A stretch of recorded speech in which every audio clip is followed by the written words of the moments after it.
Hello, welcome to the THC Show. I'm your host Neil Magnuson, and this is the show where we talk about three very important things in the pursuit of a future for our society: truth, hope, and change. All surrounding that other THC that is so popular in the world these days. On the show today, we'll have 8 out of 10 Glenn from cannabis.ca. We'll do a little visit with the CSP Healing Wave Ganja Mobile. Talk a little bit about the out-of-town CSPs and other things like that, and give you a bit of an update on what's going on in the world of cannabis from Vancouver here.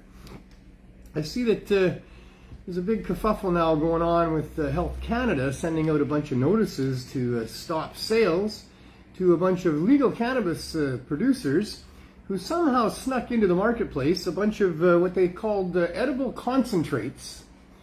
But really, they're edibles, and Health Canada clued in, finally, apparently, and is slapping them all down. You can't be giving out more than 10 milligrams of high-dose edibles at a time because it's a threat to public health and safety. Health Canada has yet to weigh in on how many milligrams of whiskey you should be having before it becomes an issue of public health and safety.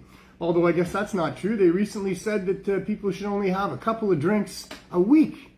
Although there's no stipulation, not fining any bartenders or going into the pubs and making sure that you just get your two drinks per week or anything like that.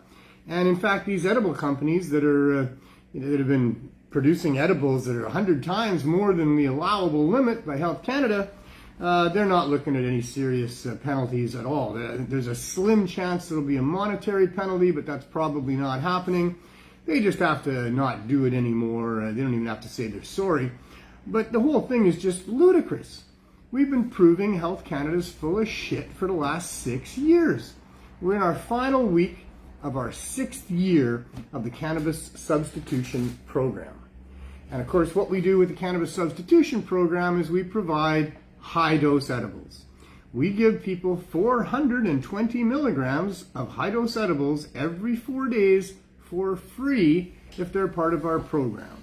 269 people now are part of our program, and they can come and get that every time.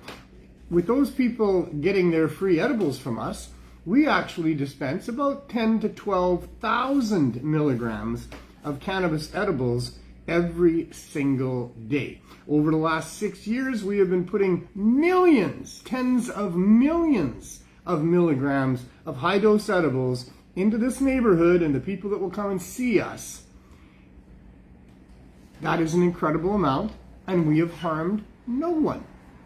We've had several people report that they did eat too much. You can eat too much edibles, you know. It'll put you to sleep, is what it'll do. There's no long-term health effects. You partake in too much whiskey, it'll put you to sleep too. But it also has a great risk of cancer and liver disease and a whole bunch of other stuff, and you're going to wake up in the morning feeling horrible. If you eat edibles, you might have a cannabis hangover in the morning, but that's no big deal. That's not typically a headache and puking and the other stuff that whiskey will get you. But, it's probably not a good idea to eat more cannabis edibles than the right dose for you. But if you do, not going to kill you, not going to hurt you in any profound way, and probably within a couple of days you'll feel better than you felt before you took those edibles. That is typically the experience. They do help people.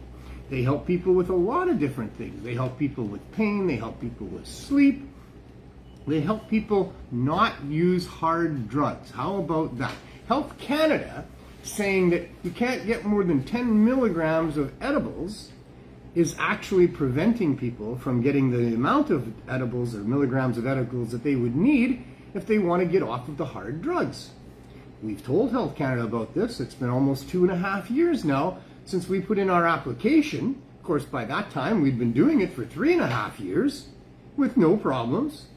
Nobody ever hospitalized. Nobody ever calling us out and saying, hey, you hurt me with edibles, these things have wrecked my something or other, because none of that ever happens. People eat too much, they don't do that again. They don't like the experience, so the next time they eat a better dose. It's called self-regulating. Most humans self-regulate all the things that are out there. Because you can eat too much of just about anything, or you could drink too much alcohol, or you could, lots of different things you could do if you want to, but people don't want to typically. Human beings are not trying to overdose, they're not trying to feel bad, they're not trying to hurt themselves. Most of them are trying to feel better, or maybe have an experience that they think they might like. But the federal government of Canada thinks that they're our nannies, and we're just a bunch of kids, and we can't control ourselves, we can't self-regulate properly, so Health Canada has to do it for us. Of course, they don't tell you how much whiskey you can buy.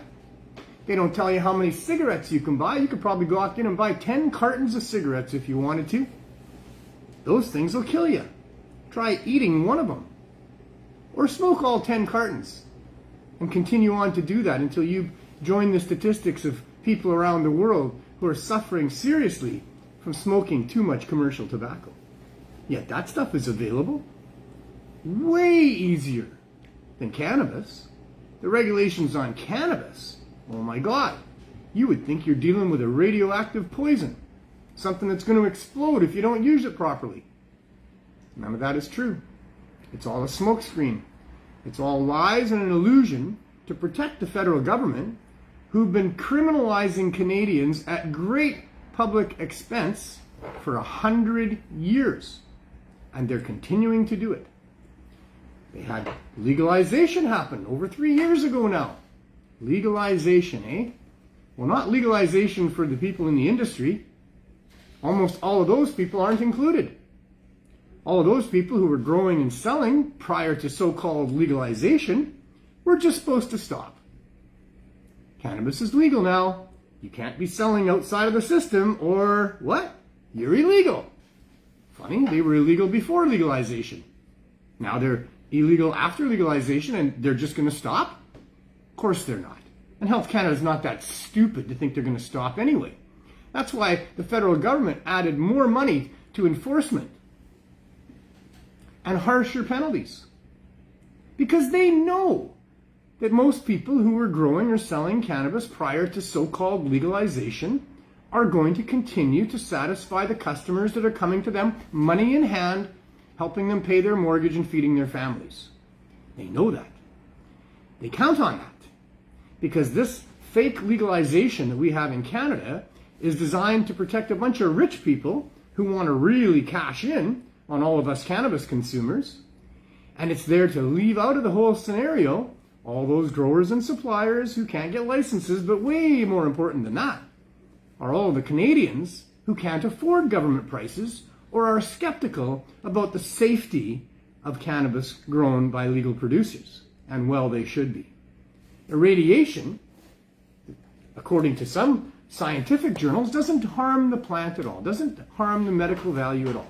Well, I'm here to disagree with that, because I've seen what it looks like under a microscope, and you cannot tell me that what it looks like before and after radiation has had no serious health consequences on the medicine after irradiation. You can't tell me that. I've seen the evidence. But that's what they're standing on. And they're standing on the fact that cannabis is still so dangerous. We have to protect the children. We can't let even adults have high-dose edibles. Of course, you can grow your own plants. You could form a little co-op and have a whole bunch of you growing all your own plants and putting it all together and making a whole bunch of high-dose edibles, and you're good to go. So Health Canada thinks that it's a public health and safety issue with having high-dose cannabis edibles available for retail sale, but they don't seem at all concerned about people making them themselves in their basement laboratories or in their kitchen in whatever form they want to make them in. And some of the ways of making edibles is a little bit dangerous for sure. And people being people and not being companies, probably some of them are not having a great success in deciding what the right milligrams of things are. They're not packaging them at all. They just make their cookies or their brownies or their cakes or whatever they do, and do whatever they do with them. And in many cases, that's probably not labeling them properly, not properly keeping them out of reach of children, and all of those kinds of things. Yet, we don't have a big outcry about that because there's no real problem with that. Certainly we have more children since fake legalization being admitted to hospital for having ingested cannabis. But none of those kids are harmed in any significant way.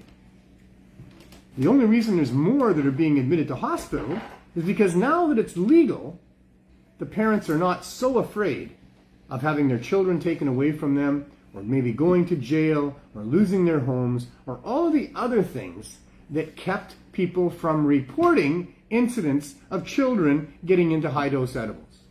Most of that, prior to so-called legalization, went unreported. Those children didn't go to hospital. They didn't get seen by a doctor, and they didn't have health issues because of it, other than the night when they ate too much and they probably went to bed a little earlier than normal. So this is all just a big smokescreen being put on by the Canadian federal government to protect themselves from the liability that they well deserve for 100 years of wasting our tax dollars, and billions of those tax dollars, probably in the trillions. Canadian tax dollars could have been used for a bunch of other really good things. Law enforcement resources, most of it used on interdicting cannabis offenses. The number one thing people have been charged for in Canada is cannabis offenses. Meanwhile, we've got a whole bunch of missing and murdered women and children from here in Vancouver and probably right across Canada. And I'm sure you can all think of lots of other ways that our law enforcement people could have used their resources instead of going after cannabis consumers. How many Canadians now have criminal records? There was about 50,000 a year going on for several years in a row. I don't know what the statistics are. We should probably get them and find out. But I have a criminal record for cannabis. Most of my friends have criminal records for cannabis. How do you think that affects their life? It's affected my life quite greatly. It's affected my ability to get certain employment. It's affected my ability to travel. It's affected my ability to deal properly with police who think that I'm anti-police just because I'm pro-cannabis. I've never done much to be anti-police at all, although I have been involved in some marches, although only as a marcher, not as an organizer. And sometimes those marches done by the people on the downtown east side who are seriously oppressed by bully police and other things, and they'll yell, "Fuck the police." I never really liked that very much, although it's warranted, justified. I can understand why there's so much angst against the police, especially in this neighborhood of the downtown east side of Vancouver. But I was marching in some of those marches. I was not chanting, "Fuck the police." Sorry, Andy Barbie. But I guess maybe that's what made me anti-police. Maybe they're surveying all of the people that march in those marches and making sure that all of them get that label. So I've got that label. I don't know how I got it. Maybe it was just by going to pot rallies. Maybe it was just by talking about how wrong the laws are that these poor police people have to enforce. I don't think the police like enforcing the cannabis law at all. I don't think most of them ever did. It might be the odd one. There's always bad apples, and there's certainly some bad apples in the police forces. But most of them are decent people that got into it thinking they were going to be able to protect innocent people from bullies. And they find out that their real job is to protect people from cannabis, even though there's no threat to them from cannabis. The big threat to them is the legal system. There's a famous quote out there by one of the Rolling Stones who says, "No, I've never been harmed by drugs, but I've certainly been harmed by police because of drugs." That was their strategy. Brilliant, eh? They think that cannabis and other drugs are going to hurt people. So, what are they going to do? They're going to bring in laws and enforcement that really hurt people. So, you might get harmed by the drugs you may or may not be taking improperly, but if you're found in possession of them, they are really going to hurt you. Because those drugs could hurt you, so hey, the government thinks that if they hurt you real bad, that you'll just recognize that that's all because of drugs, and you'll not do the drugs. Although that's not really what they're thinking at all. They're not really thinking at all about helping the people that are involved in drugs in ways that are not healthy. That's not what their concern is. Their concern is about protecting producers and suppliers of legal drugs. That's what they're concerned about. It doesn't matter that the legal drugs are far more dangerous and deadly than many of the other drugs, the coca, the opium, and the cannabis, that they're prohibiting. When used properly, all of those substances can be beneficial. When used improperly, they have dangers. But alcohol, commercial tobacco, pharmaceutical medications, they all have more danger than cannabis, coca, and opium. And yet, this is where we're at. We have a hypocritical government that is in bed with big corporations, and they're going to do their best to force people into purchasing and consuming their products, and not the ones that you could grow in your backyard or trade amongst with your friends. This is corruption. This is corruption through and through. It's been going on for a very long time, 100 years. It was in January, in 1923, that the Liberal Minister Belland got up and said, there's a new drug in the schedule today. And they added cannabis to opium and cocaine and the smoked version of Chinese opium. Basically, it wasn't all prohibited. They were just targeting certain groups, mostly due to racism and prejudice and that sort of thing, self-righteousness and all of that. So here we are in BC now, where as of today, you're allowed to have hard drugs. You can have fentanyl, crack is legal in BC, heroin is legal in BC, crystal meth is now legal in BC. You can have up to 2.5 grams. Now, I know the drug users say that's not enough. They need to be able to carry more than that. Well, I'm not sure that's true for fentanyl. Fentanyl is about 100 times more powerful than heroin. I don't think you need 2.5 grams of fentanyl. But at the same time, prohibition, criminal penalties against people to do with powders and pills and smokables and other drugs is just immoral. It doesn't help anything. It makes things way, way worse. So I'm not a big fan of prohibition. But I'm not sure I'm a fan of them doing what they're doing right now. I don't know what this is going to result in. This is a 3-year experiment being run in British Columbia here, approved by the federal government. People will not be arrested for having up to 2.5 grams of any of those substances. I'm not sure if you're going to be able to have 2.5 grams of non-government cannabis or not. Maybe. I'm not sure what that means for us that are here trying to offset the use of those hard drugs by providing high-dose cannabis edibles to people and free to those who can't afford them. Low-cost and no-cost cannabis, high-dose edibles to help people get off of opioids and other hard drugs. What is it going to mean for us? We're still illegal. We're still before the courts. They arrested us and charged us with selling cannabis without a license. We've had 13 court appearances. I wonder what that costs taxpayers. I wonder how much it costs taxpayers for all the investigative work that was done to try to find out for sure whether we were selling without a license. Could have cost them 10 cents. Well, I guess phone calls are more like 25, and maybe we don't even have payphones anymore. But, they could have dropped a dime. Or they could have come and knocked on the door. They could have just looked in their files. But no, they went on it like a bunch of international spies, cowboys out there trying to find the bad guy. Undercover people, surveillance, 6 months. Operation Blaze. Let's take down those cannabis profiteers, greedy opportunists, pretending to try to get people off of hard drugs so they can make a bunch of money selling cannabis. Oh, wait. We're selling it for $1 a gram.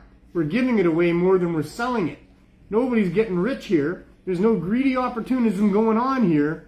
And we've got 269 people that we don't charge anything to that'll tell you that thanks to us, their lives have improved drastically and they're no longer using drugs. Hey, it's 4:21.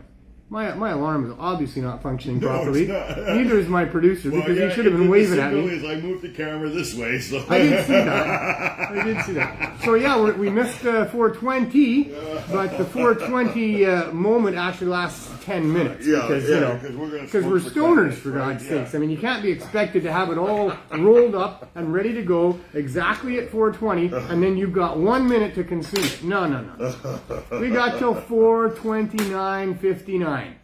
And then we've missed the 4:20 moment. All right. Well, happy hey, Glenn. How you doing, Neil? I'm all right. Another week, eh? Well, I see it's the new Glenn again. It is. Yeah. How are you loving those teeth? Oh, They're all right. I had All right. I got to eat breakfast today. You're eating all right now? Yeah. Nice. Well, no, I'm not biting, but I can tear apart and chew. Nice. Right? Yeah, so I'm good. I thought Good. last week was the last time we were going to talk about them. Okay. No, it's all right. Yeah. Yeah, like, All right. but Isabel's had a nightmare. Had a nightmare? Oh, yeah, about the teeth. Oh, yeah? Yeah, it's like dad. The teeth were chasing him? I don't know. She didn't tell me. I think it's like, if you're a father and you got a big beard and all of a sudden you take it off after 10 years or whatever. She's never seen me with teeth, right? So she said, it kind of freaks me out, Dad. Yeah. So, You don't look like my dad anymore. You look better than my dad now. I think I like you better, but... Hey, Fred. Hey, Doug. Well, happy 420, everybody. Yeah. I am not partaking today. Nope. I think I might have said on the show last week that I was having trouble with my neck. Yeah. I had 2 weeks of some severe neck pain. It was, I don't know what I did. I don't think it was from sleeping improperly. It may be because my backpack is a little bit heavy and I wear it on just the one shoulder. Could be that, yeah. It could be that. I don't Be a know. pillow thing. It felt so bad that I thought that maybe I had broken a little bone up in here somehow. Oh. It was so painful. It felt a lot like my cracked rib Wow. that I had going on for a while. And- 2 weeks of it. And did you have x-rays? No, I didn't go to the doctor. All right. I just kept putting on cannabis cream and doing, I got a massager thing and, hot and cold and stuff like that. It got really bad Sunday during the day when I went to visit with my mom. Yeah. I could hardly hold my head up. I Wow. didn't know what was going on. And by the end of the day, my head was really thick and not feeling good at all. Like- So I had a headache all night Sunday night, and then again yesterday. I ended up taking pills yesterday for the headache, and then last night again in the middle of the night I wake up and my head's hurting again. So I tried everything I could to do, to get rid of it without taking pills, but I broke down at 20 to 3 Took a pill. and because I could see it coming. I got Yeah. a show to do. Yeah. I can't do it with my head splitting. No. So I better take pills. And so my head's not too bad right now, which is good. But Yeah, I we don't don't. need any split heads on the camera or anything. Yeah, like it's that. terrible to see that on camera, The, you know, the and Facebook whole would head block explodes. it, right? Yeah, it'd be like really bad. So I don't. I didn't want to do that. We'd shock everybody. What happened to you? Yeah. I've been doing good. I haven't had hardly any headaches for the last several months. I changed my diet and other things. But, there are things that can cause a headache. And, Yeah. and a I'm really just sore saying, neck like that. Pillow was really for me. I was thinking maybe you should have had a whiplash collar or something, maybe to support your neck on Sunday. Maybe. Maybe it would have Because I done was that really because having you a hard weren't able to time move it, keeping right? my head up and moving it around. Yeah, giving it a little soft support. Anyway, I'm not so sure Or this one of is... those sleeping pillows. Those ones that go around your neck. You probably do have one of those, I right? have one of those. Mm-hmm. I'm not sure this is the THC show, the quest for a low barrier access cannabis store. This is probably, the progression of old age setting in, and you can watch the deterioration of Neil Magnuson. There you go. I sure hope not. I want to be healthy for a while longer. I'm up there a little bit, but Well, I'm a little bit behind you, so I could take over if you get too old. I know you will. Somebody needs to. Somebody's got to do this. What else do I want to say? I want to say Cannabis Love is coming up. Yep. 2 weeks today. Cannabis Love. It's going to be the first Valentine's cannabis event that we've had. Mm-hmm. Going to be at the Art Gallery. All day.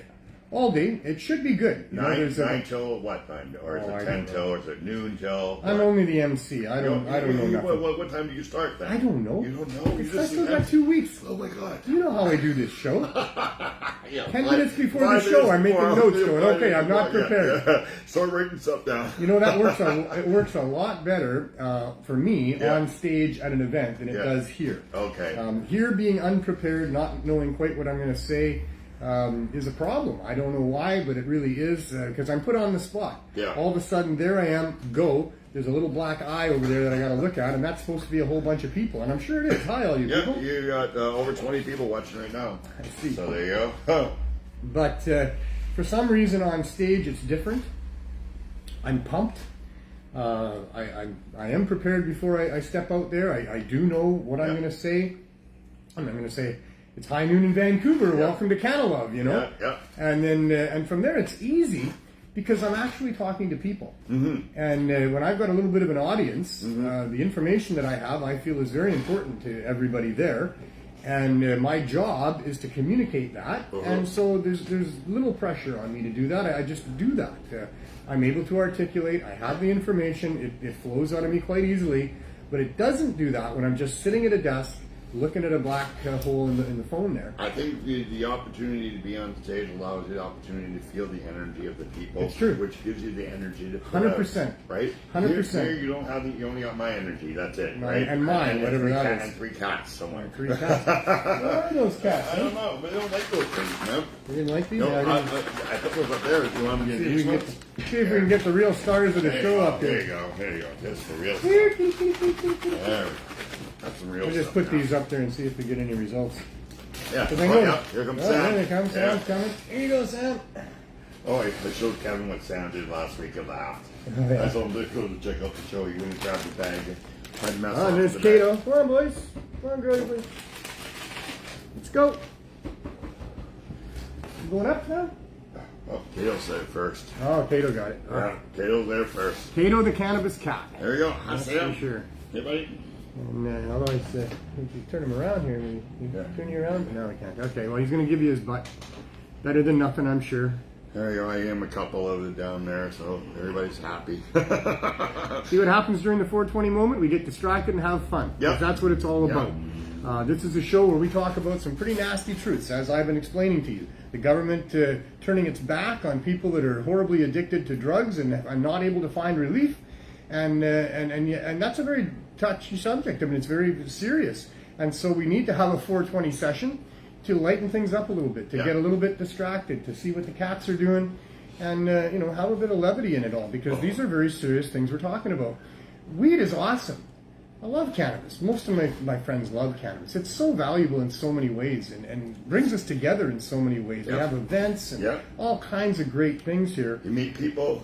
It's Just wonderful. smoking a joint. People, oh, you're smoking a joint. Then you meet a dentist and you get teeth. Yeah, exactly. Right? It's Yeah. a wonderful, wonderful thing. The whole world of cannabis is great.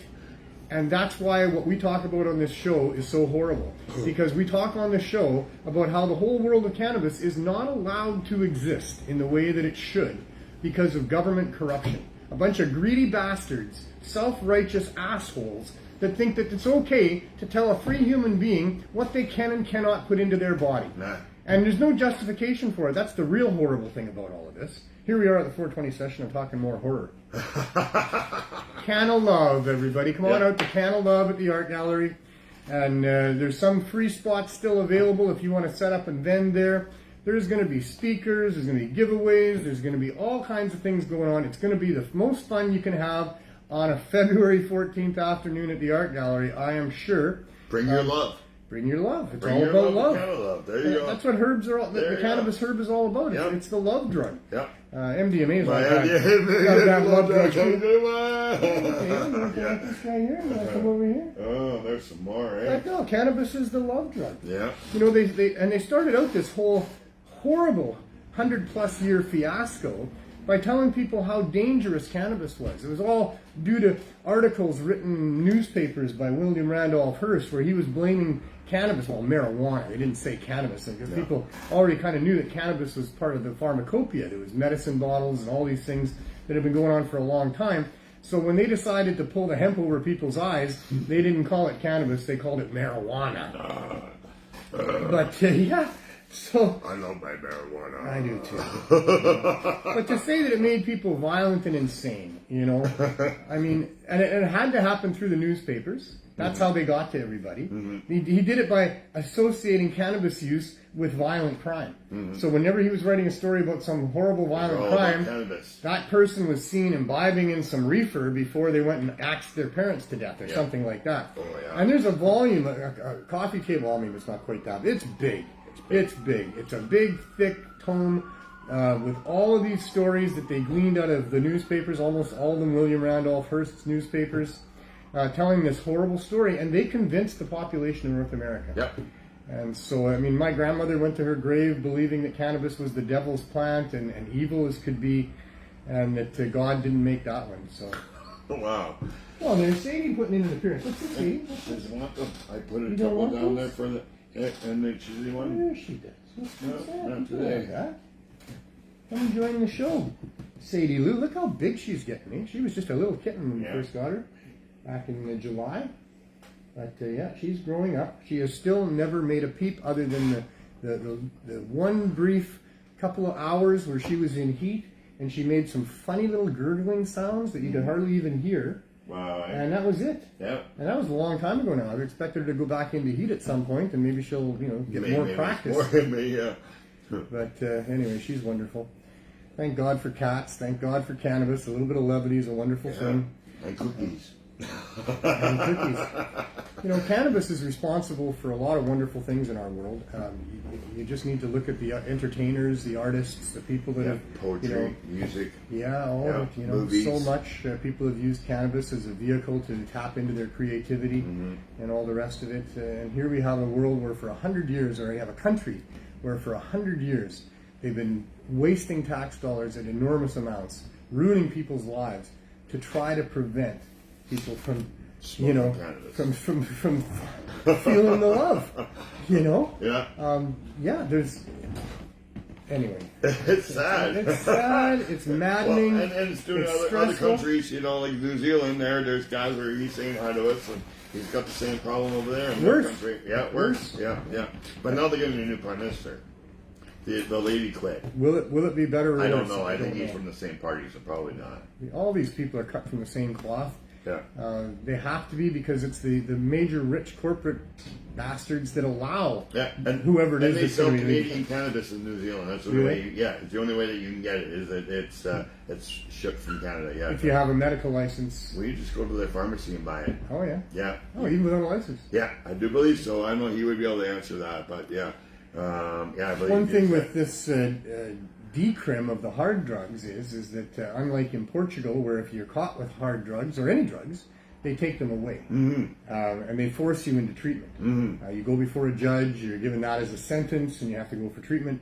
That's not going to happen here, which is a good thing. They're not going to take the drugs away from people, and that's a good thing for this reason. No, but they don't have enough beds for people to go into recovery. Like they were interviewing people today. They're saying, when we want to go into recovery, we want to go now, not in a week's time, not in 6 months' time, because I'm going to change my mind. They said all the people that lots of things happen in that period of time. They do not have on-demand treatment for people. No. What was I saying there? We were talking about the 2.5 grams that they're allowed to have now. Digressed a little bit there. There was a point I was going to make. So anyway, it might come back to me. But yeah. So, I did it to you. There you go. Oh well, that's all good. That's right. Okay, what else we got? We were talking about how there was no recovery places and stuff like that. Does that help? Sure, maybe. Yeah, so, yes, exactly. You got me right back. Okay. So here the police are not going to take away your drugs. Yes. That's good. I'll tell you why. When the police take away a person's drugs, that person does not go, oh, geez, I guess I shouldn't have had those drugs. I'm going to quit now. They go, those damn asshole police people taking away what I got there, stealing my stuff. Now I'm going to go have to rob somebody to go and buy some more. Yeah. So the people that are selling the hard drugs, or the drugs, whatever they are, they don't care if the cops are going to take your drugs away from you. Even better if they don't arrest you, because now at least you're not in custody. You can just go out and buy some more. Yeah. So the dealers are going to have the people come back to them right after they bought some drugs and buy some more. Yeah. So I'm glad they're not taking the drugs away from people, because that's just going to cause more crime and allow for more profits to the drug sellers. The other thing they're not going to do is force you into treatment. They're not going to arrest you and take you before a judge and sentence you to going into forced rehab or forced treatment. They don't even have those things. Not enough at all. And that's the point you were making. But here what they're going to do is they're going to have some information for you. So the police are going to give you a card. It's going to have some resources on there, some places you can go, talk to somebody, maybe get some rehab or treatment. Another thing is that rehab and treatment. The comment I heard today on the radio, this is the first day of this 3-year experiment here. So they were talking about it all over the radio this morning. I know, all over the news this morning too. And they were saying, we don't have enough treatment for people, and we need to have that if we're going to have this thing successful. We have to have housing, we have to have treatment, we have all these other things. And the comment is that, having treatment for all these people, because 23,000 people died from overdose in this past year here. Wow. Second only to last year. Wow. And that is just the tip of the iceberg of people actually using those hard drugs. I mean, there's a lot of people dying from the use of those hard drugs, but there's a lot more people using them and aren't dead yet. So that's just the tip of it. There's a lot of people using those things. So if the police are going to run around and find you in possession of drugs and then force you into treatment, and then they have all these treatment centers set up, the comment was that is going to be extremely expensive. So there's already an example of that, a model of that in California and other places as well, especially in the States, where the government's passed legislation requiring treatment for people, and requiring that and deciding that they would fund it. So because the government decided they would fund treatment centers started to open up to supply that. The costs of the treatment is astronomical. Oh, it is crazy. It is crazy. Yeah. And yet here the government is on the hook for all of that. It's a multi-billion-dollar industry in California alone for treatment. And yet the treatment is not effective. In fact, they have about a 10% success rate. Yeah. They tell you going in that you're probably going to have to go through 6 or 7 times before it's successful. So the government's going to pay for you for 6 or 7 times. And that's what they want. Yeah. They don't want to have empty beds. The whole idea is to make money. Yeah. That's the big unfortunate thing. So they don't want to have empty jail cells. Yeah. If they're privately owned prisons, they don't want an empty cell. Nope. That's dollars they could be getting. Yeah. If they're privately owned treatment centers, they don't want an empty bed. That's money they could, and that's a lot of money that they're losing. It's like $2,000 per night, per bed that they get if they got a body in those beds. They're not designed to help people get off those drugs. In fact, there's a lot of stuff going on in those treatment centers to keep people on those drugs because they want those people coming back through. It's all money for everybody involved in the whole scheme. Just watch Body Brokers if you don't believe me. Get it from the actual, it was a body broker that made the movie. A body broker is somebody that works for these treatment centers that goes around the country trying to find people that are struggling with hard drug addiction and convincing them to get into treatment free of charge, and that's how they make their money. Yeah. And they know that they'll probably be back 4 or 5 more times, right? And in fact, when they get out of the treatment, they go into halfway houses. Yeah. And in the case of the place in the documentary, the halfway houses are owned by the body brokers. Yeah. And they're designed to get you back on the drugs if you did get off them during treatment, which isn't likely. Wow. And then funnel you back through. Wow. The actual operators of the house, in fact, many of the people going into treatment time and time again figured it out. That they're getting a lot of money for them. Yeah. So they wanted their cut. Yeah. So they'll give you $2,000 at the end of your treatment if you make it for the full 90 days. Oh, wow. So for 90 days, they got, the first 30 days, they got $2,000 per person. Yeah.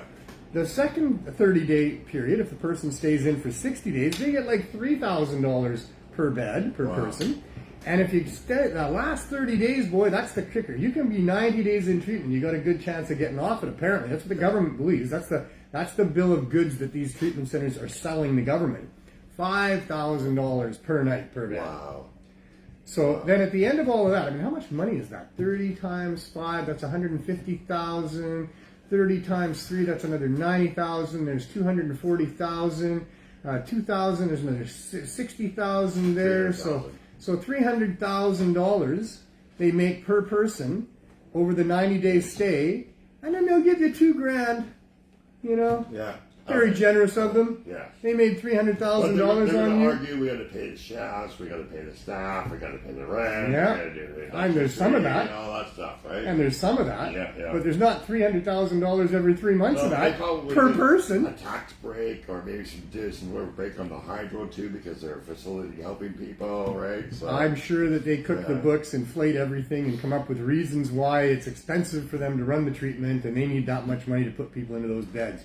They're all making bank. Yeah. The brokers are making bank. The owners are making bank. Everybody's making bank. And the poor people that are caught in the middle, they are not cared about at all. That's They're not. sheep. They're just chattel. Yeah, They're just money, dollar signs. That's all. Sad. And they don't want to necessarily help them get off the drugs. In fact, they don't want to help them get off the drugs. That would take money out of their pockets. These are not nice people. No. Watch Body Brokers. Don't take my word for it. Watch Body Brokers. You'll be shocked and appalled. And I don't know what we do about it. I really don't. Oh, wait, yeah. You I think don't they're know. doing it here? Well, they're probably doing it here. I mean, in Canada, I think right? maybe the government needs a better screening process for who gets to be running these places. Yeah. You should And it have should to have. include cannabis. Well, We know that cannabis- it shouldn't include cannabis as one of the things they treat you for. No, It should no, I include mean, cannabis. I knew what you're saying. yeah, It should yeah. include cannabis as something that's allowed to be partaken in during the rehab process, Yeah. because then they'd be a lot more At least successful. edibles. Maybe not smoking while you're into it, because there'd be people that don't want to be around that, maybe. Or Well, I'm sure they could have a special area for people, or They you can could. go out and. But you seem to find that the edibles help best with over the It smoking. depends on the person. Really, eh? Yeah, it depends on the person. Yeah. People should be allowed to do whatever they think is best for them. Yeah. If there's science, then let the person have the science, but don't force the science on them, because Yeah. everybody's different. We could have unique people that don't fit into those cubes that the science wants to put them into. People need to be able to imbibe in cannabis. It would really help facilitate getting treatment that works for people. Yeah. We have this going on here all the time. We've got people coming to our RV. They want to have some cannabis, but they're afraid because they have to get tested all the time for the place that they're in. And if they test positive for cannabis, they get booted out. And that's wrong. That is wrong. Cannabis will help people get through that. Cannabis is not a concern as far as anybody. It needs to be concerned. The government does not need to be concerned about people's cannabis use. And the government does need to be a little bit concerned about people's hard drug use. At least to the point of having proper guidelines for people, not enforcement, not laws, but proper guidelines for people and services for people if they do happen to get into a situation where they can't get off of those drugs. And that happens lots, mostly because of doctors prescribing to people. So, yeah. So then now we have another event coming up. We'll put in here now, 420. Thornton Park. 420 is going to make a return this year in a big way. We did have a big 420 last year, not anywhere close to what we had in 2019, but we packed the art gallery last year to the gills. People were squeezed in like sardines. I was up on stage looking at my booth. Maybe it was about, certainly less than 100 feet away from me, 30 meters. And it seemed like it was about a 6-hour walk to try to get there through all those people. Yeah. So I didn't even bother to try for the most part for the afternoon. I just stayed at the stage. So we did have a good 420 last year, but this year we want to do it in spades. And it's been very confusing what's going on in Vancouver. There's several different groups that are claiming that they're going to put on 420, and there's been a lot of changes happen with all of that. I can't say now for sure that there's going to be any other 420 events other than the one that I'm involved with at Thornton Park. Thornton Park is the true pioneers 420. Dana Larson will be there. We'll have other people from the cannabis culture side of things that were involved in all of these 420s up until now. I'm hoping that we're going to attract a bunch of the people that are coming in from out of town to go to 420. Especially when they find out that the 420 they thought they were going to probably isn't happening, at least not in the way that they thought it was, or in a way that people will really want to take part in. We'll see what happens with all that. These things are in flux. And we're going to find out a lot more tonight. We're going to have some more meetings during the week. Hopefully by next week's show, we'll be able to give you a much better update on what's going to happen at 420 here in Vancouver. It should be epic, whichever. There's a lot of people that are excited about it. Wanting to take part in it, wanting to sponsor it, and all the rest of that. So 420 at Thornton Park is where I'm going to be. I'll be there. We have booths that we will hold for people. We have a lot of free space for people to come and set up. Space there. It's a fair bit of space there. We can have a big 420 event there, and we're going to. Whether or not there's other ones going on, we'll find out, and we might keep you updated on some of that, and some of it I might not keep you updated on, as there's one group in particular that I'm not going to mention that I don't support, and we'll see what happens with all of that. So Gavin says you have to have a prescription in New Zealand. That's what I thought. And that they will put you in jail longer for cannabis than meth. Right, and the gangs that run some of the rehabs there, and the government are fund them. Right? It's just messed up corrupt everywhere, all over, everywhere. It's corrupt. Too much money. I made a movie. Back in the day, I had a part in a movie called the BC Bud Chronicles. Trip was the name of the movie. And then the people that made that movie wanted to make a sequel because it was very successful, especially in Europe. So they made Still Tripping, and I got to be Still Trippin', the Trans-Canada Highway. And I got to be the narrator and the interview guy for that movie. And in fact, I got to really be the one to determine the direction of that movie and what it was all about. It was kind of following my Freedom Tour path with respect to the information that I was putting out on the Freedom Tour over the years with that. And the idea, that the main theme of Still Trippin' was, why is cannabis still illegal? Because by the time we made that movie in 2010, there had been plenty of evidence that cannabis is not the crazy demon drug that they had been saying it was. In fact, it was quite the opposite. Yeah. The governments had already come full circle from saying that it made people violent and insane to saying that it made people calm and relaxed and a little bit happy and hungry. Not me, yes. Certainly nothing to be using the criminal law against free people over. These were the conclusions of government inquiries both in the States and in Canada. So by 2010, when we made that movie, we released it in 2010. It took us a couple of years to make the movie. We did several trips across Canada. We met and interviewed a whole bunch of different activists and other people to put that movie together. And like I say, the whole theme was, why is cannabis still illegal? And the answer to that question, spoiler alert, if you want to watch Still Trippin', you can see it on YouTube. Shut off your volume right now and you won't hear what the actual conclusion was. Okay, that's enough time. The actual conclusion was because it's so valuable. Not because it's so dangerous, but because it's so valuable. There's billions of dollars being turned over with respect to cannabis, and that was when it was illegal. And here we are now, we're 13 years since the release of that movie. And for over 3 years, we've had so-called legalization here in Canada. And if we were going to do another sequel to that, the theme would be, why is there still illegal cannabis? Yeah. And the answer would be the same. Because it's so valuable. Yeah. It's valuable to have illegal cannabis to the people that are trying to sell legal cannabis. Yeah. It's valuable to have illegal cannabis because there's all these people there to fight illegal cannabis that are taking all kinds of tax dollars to enforce those laws. And that's why it's still illegal. That's why there is still illegal cannabis. Because this legalization scheme that Trudeau and his cartel buddies came up with had to satisfy all of those people that were making money on prohibition. Because they're a huge, huge lobby group. Powerful, wealthy. And they were the stakeholders that the Trudeau cartel cared about when they were doing all of their inquiries into how to legalize. Sure, they came and talked to the cannabis community. They asked us what we thought should be done for legalization. We simply said go to 420. And you can see what a legal marketplace should look like. And they listened to what we had to say. And they listened to what the other stakeholders had to say. And they went with all of the enforcement people's concerns. And they kind of did the opposite of everything that we in the cannabis community told them that they should be doing with legalization. Yeah.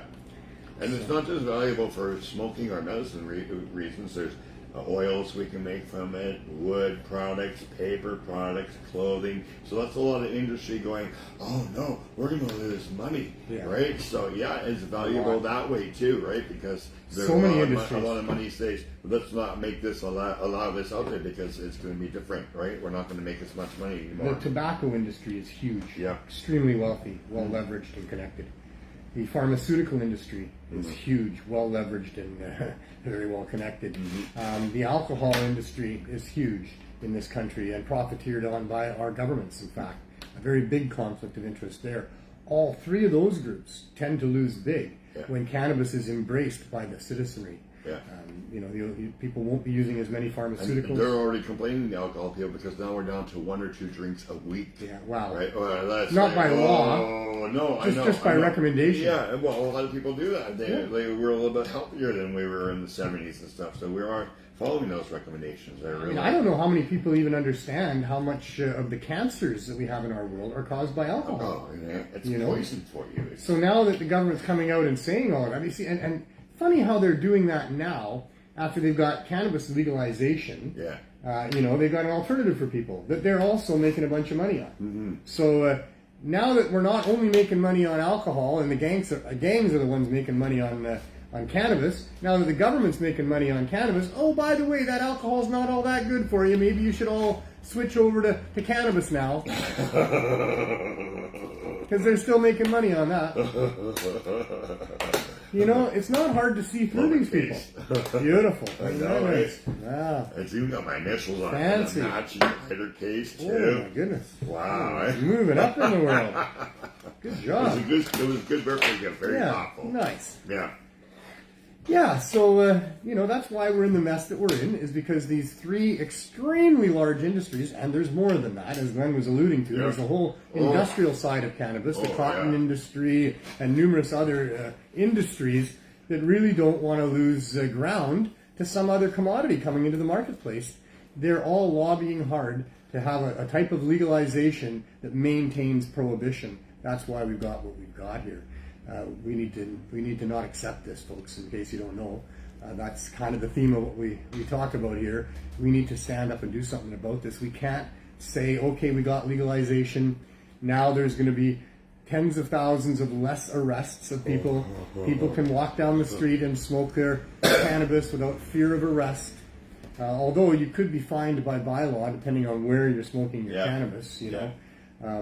But yeah, and also that same with the new 2.5 grams. You cannot be in a school district or something like that. They're saying that there'll be certain malls that have bylaws that will allow you to have that on. Yeah, the cops have answered that question, although they haven't answered it because the real answer will be in the actual truth of what happens. But what they're saying is that they're going to not allow people to be obviously using drugs openly in public spaces. Yeah. And I don't know what that means. I mean, I imagine so at home only. I guess. No. In behind dumpsters is probably still cool. For this area, But the guy was going to somebody who's private and just sitting at home instead of sitting behind a restaurant in Surrey or something. Which reminds me a little bit about cannabis so-called legalization, where it's supposedly legal, except that in many stratas and many tenancy situations, you're still not allowed to consume. Yeah. In hotels for tourists coming in, they're still not allowed to consume. So, you know, where are these people supposed to consume? Right now, other than cannabis culture, which stands alone and stands up in the face of great opposition to them from government, there are no other cannabis consumption lounges to be had. You want to know a little secret? There probably is a couple, right? You can do dabs in a hotel room. They don't smell it. There you go. Because it doesn't smell like pot. Right. So your dabs are concentrated. But I'm not a dabber. No. So I don't. That doesn't help me at all. I spent 2 days in a hotel room because of the snow, and I never got any trouble. Dabbed in cars, the rentals. We went to Vancouver Island a couple of years ago, myself and Chris and Suk, and we took a hotel there, and there was a balcony. Yeah. So we were consuming cannabis joints on the balcony with the door closed. Yeah. There was no cannabis smell in the room. But they ended up charging us for smoking in the room because I had left a roach on the balcony. Oh, wow. So they sent along a picture of the roach and informed us that the balcony is also considered the room. Oh. And so, we got charged a pretty hefty fine. Wow. For smoking I would cannabis. ask them to show where it said that with that card that you signed. It's probably there, you know. It says that you can't use cannabis in the room. Yeah. I didn't ask for that. I should have probably. I've looked at those cards. I've never seen anything like that. I see no smoking in the room. Right. But and I'm sure that's all it picture was. that they show is a cigarette. Right. Well, but how do they know from a roach whether it's tobacco or cannabis? Well, I guess it was. And smoking is smoking, I would imagine. Sure. I can appreciate a hotel not wanting people to smoke anything in their room because the next people coming in might not want to experience that smell. Yeah. I'm okay with that. Yeah, I'm good with that. But, I was out on the balcony. Yeah. In the wind. People walking through the hallways because whenever you're smoking a joint in their room, you do smell through the hallways of the hotel, right? Probably, yeah. So I understand that. Yeah. Although they have smoking rooms and non-smoking rooms, although maybe they don't have that anymore. Well, I think that in some places they do. Some places they still might have that? Yeah. But it's still no cannabis. You can't go and smoke cannabis in there. It's a cigarette smoking room. Yeah. Right? Yeah. So kill yourself. Don't get healthy. Upside down, backwards, inside out world. Yeah, it is. That's what we're living in here. It is. And it's certainly disrupted my life, all this upside down, backwards, inside out stuff, because I can't handle that. I'm a guy who doesn't like things that are unreasonable. That's crazy. And it affected my life personally as well because I was a cannabis consumer. I have a criminal record for possessing cannabis. I've been hassled by the police numerous times. I spent a night in jail while they ransacked my apartment when I was 19 years old. Lots of different things that happened as a result. I have a few possession charges, a few possession for the purposes charges. That's about it. Yeah. And then, you know, and all these things terribly affect people's lives. It's not just a waste of police resources and tax dollars. It's the impact on people's lives. So, yeah, anyway. Are we ever going to be able to stop talking about this, you know? I've been doing this show we're into our 4th year. Yeah. I must sound like a broken record, you know, because I've been up here saying similar things for, you know, show after show after show. I'm really getting tired of it. I'm really getting frustrated and angered by it. I'm not an angry person. I don't get frustrated easily. When's the new court date? We don't have one yet. Oh. Or at least not that I've been told. What happened? Well, on our 13th appearance, I didn't get to go. No, the 27th. Yeah. And the 27th just passed. My lawyer had a Zoom-type meeting. I guess they call it a team meeting in the courts. Yeah. It's not the Zoom, but it's a team. And just on screens, everybody's in there wherever they are. And so they had a conversation with the judge and the Crown Counsel and my lawyer. And at that meeting, they did not come up with a new date. I asked my lawyer what happened. Is there a new date? He said no, but there will be soon. I mean, I don't know. I didn't get to take part in the meeting, so I didn't get to hear what the reasons for all of this are, and he's not being, you know, easily forthcoming with it. I guess that they've arranged for some other date to set a date, but I haven't been told what that is. I was told that quite likely the date that we get for our actual charter challenge / trial will be in 2024. Yeah. So we're going to have to wait a good year or more before we get to have all this stuff heard. Wow. And we never even knew who will be in power then, too. Yeah, we don't know what's going to happen. We don't know if the review of the Cannabis Act is going to make any positive changes. What we really are hoping for and anticipating is that at some point we get a license to be able to provide low barrier access. Yeah. I got an email from Health Canada a little over a week ago now telling me that our application is still under review. Yep. Almost 2.5 years later, almost how many dead people later? Probably, you know, I don't know, so many dead people in the last 2.5 years since we applied. If our application is successful, then really quickly after that's approved, I would imagine there will be other applications that should be approved fairly quickly. Mine's 3 years. Yeah. For other people wanting to do the same thing. If the government ever allows for low barrier access cannabis stores to be a thing, then we will put a dent in this opioid crisis, and we will put a dent in all of this corruption that's going on with so-called legalization right now. There will have to be adjustments made to all of that. And so all we can do here is keep doing what we're doing, which is what a number of people tell me I have to do. Yeah. Not up to me, apparently. Keep going. Keep going. Yeah. Get her done. And so we do. If we stop, they win. And what we do here is we provide low-cost and no-cost cannabis. That's something that's not all that easy to do, although just about finished 6 years of doing it, and we have sustained it. But we didn't sustain it because of my good intentions. We sustained it because of the actual good deeds of a bunch of really good people who have been donating to us for all of this time. That's what makes this work. And so, I mean, I got to thank all those people that donated to us. So many good people, too many to name. I do want to give a shout out to Canadian Lumber, paper company, right here. They're sending us another big case of rolling papers that we can provide for people. We sell them for $1 a pack, and all of that money, every penny of that dollar per pack, goes towards the CSP. The money that the CSP gets from the sale of those papers goes into providing bakers with baking ingredients, to purchasing things that we run out of that we can't get donated, all those things, extremely important. As for donators, I'm going to pick one and give a shout out to Gorilla Ganja. who for about 5 years now have been providing us with gummies, potent, really good high-dose gummies that have helped people so much. And the amount of money worth that they've given us is staggering. For sure, but there's so many others too. And Canadian Lumber is the ones you roll your free joints with, also, right? Yes, we do. Yeah, so all those papers that they're providing along the road giveaway. That's right. If I had to buy papers for all that, we would need more donations of financial nature. Yeah, that's a lot. We managed to keep things afloat here. I'm not. What do you think? 100 joints a day you're giving away? No, I don't think it's that many, but it might not be too far from that. Well, pretty close to 80. We were going to count last week. One of my volunteers was going to count how many we gave out every day. I think we should do that. I'll have to ask him if he did that. I would think that it would probably be lower the days after everybody gets money and higher the days just before. Oh, for sure, 100%. Right, you can watch those counts, right? Yeah, 100%.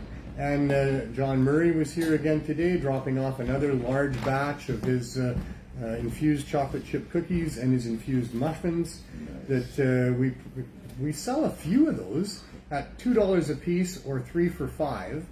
All that money, of course, straight into CSP. There's not a penny going anywhere else. Yeah. And thank goodness for these donators. And there's so many others that I'm not mentioning because there's too many of them. And I've never done a good job of compiling a list of those people. Mm-hmm. 6 years worth of donators is an awful lot. It is. And there's so many people that have helped us, and then some of them in such profound ways, and they continue to do that. There's others besides Gorilla Ganja and Canadian Lumber that are regular donators to us. We got a new one recently. Pretty happy about that. She came here wanting to sell me high-dose gummies. Mm-hmm. She was a supplier, or at least is a friend of who was supplying the Blue Door with their high-dose edibles. And so she came here and she put her pitch to me of, you can purchase your edibles off of us, and, blah, blah, blah. Her price points weren't attractive enough to take. Mm-hmm. We have several gummy providers here that do it for us cheaper than what she was willing to do it for, that allow us to get it to people cheaper. So I had to turn her down on that. And then just before she was going to leave, she said, really, what I want to do is I just want to donate. Mm-hmm. Is there a way that I could bake stuff for you? Mm-hmm. Hell yeah. Hell yeah. Yeah. Another baker. Yeah. So we have a donator on the island. He knows who he is. A fantastic guy. Just for security reasons, not going to mention any names. But he's been a great donator for a long time, and one of the things that he donates to us is butter. Uh-huh. He makes bricks of butter, cannabis butter, and cow butter, and so I provided her with a couple of those. She took them away, and she brought back. Get them done. They're right there. Yeah, sure. I'll show you. All right. And I think George had one today, and apparently it's pretty damn good. She didn't know how strong they were.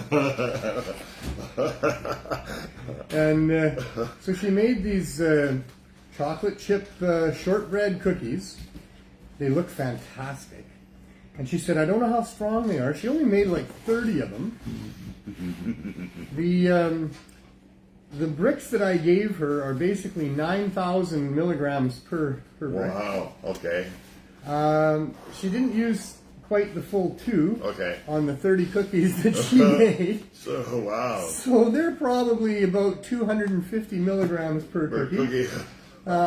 We test everything here. Yeah. And so I had one of my volunteers, George. He's my longest standing volunteer. He's been such an amazing fellow for almost all the 6 years for us. And so I had him try one. Now, he was supposed to do it last night, but I guess he didn't do that, so he did it today after he got to work. Yeah. And he reports that they're very strong. Yeah, and the staff reports that George has been a breeze to work with today. He's finally nice to work with. He's nice to work with today. He's not so grumpy anymore. He just left. George is a much nicer fellow to work with, apparently, when he's been imbibing in high-dose edibles. But so we're going to label those as 250 milligrams. I've given her some more bricks of butter to make some more with, and people really appreciate that. I get asked by my donators regularly, what do people look for? Are they looking for CBD? Are they looking for sativa? Are they looking for indica? What is it that they want?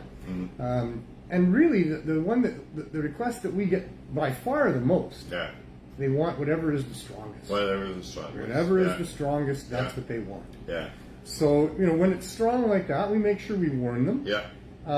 These are for CSP. So these are not for sale. No. We wouldn't sell those to anybody. No. They don't go out for sale. They're simply for the CSP people. Yeah. All of the CSP people are veteran cannabis edible users. We've been running this program for all this time. High dose. So they can handle that, but they still need to know what's in it because they know what their dose regimen really is, what works best for them. So we need to tell them what's in these things, but they're typically looking for the strongest that they can get. Yeah. We're trying to offset the use of hard drugs here. That's why smoked cannabis doesn't really do it for people. No. It's not strong enough. No.